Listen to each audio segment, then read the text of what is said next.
தமிழ் மாதங்களில் 9வது மாதம் மார்கழி. இது பனி நிறைந்த காலம் மட்டுமல்ல, பரமனின் மாதம். பகவத்கீதையில் கண்ணன் மாதங்களில் நான் மார்கழியாக இருக்கிறேன் என்று அருளினார். இது பூலோக மக்களுக்கு தேவர்களின் விடியற்காலையான பிரம்ம முகூர்த்தம். இந்த ஒரு மாதத்தில் செய்யும் வழிபாடுகள் மற்ற மாத வழிபாடுகளை விட பல மடங்கு புண்ணியம் தரும். மார்கழி என்றாலே நம் நினைவுக்கு வருவது 2 முக்கிய நூல்கள். ஒன்று திருப்பாவை, மற்றொன்று திருவெம்பாவை.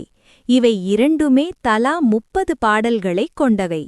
ஆண்டாள் நாச்சியார் அருளிய திருப்பாவை திருமால், அதாவது விஷ்ணு பெருமானை அடைவதற்காக பாடப்பட்டது.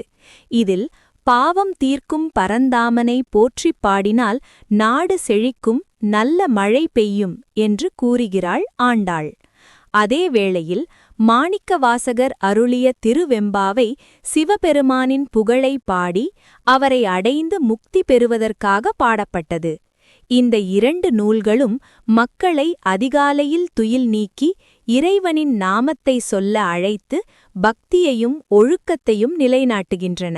மார்கழியில் அதிகாலையில் குளித்து இந்த திவ்ய பிரபந்தங்களை பாடினால் நிறைவான புண்ணியம் கிட்டும். அதோடு திருமணம் உள்ளிட்ட அனைத்து மங்கள காரியங்களும் தடையின்றி நடக்கும்.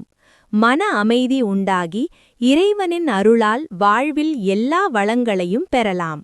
மார்கழி என்பது வழிபாட்டிற்கும் வாழ்வின் நலனுக்கும் கிடைத்த வரம்.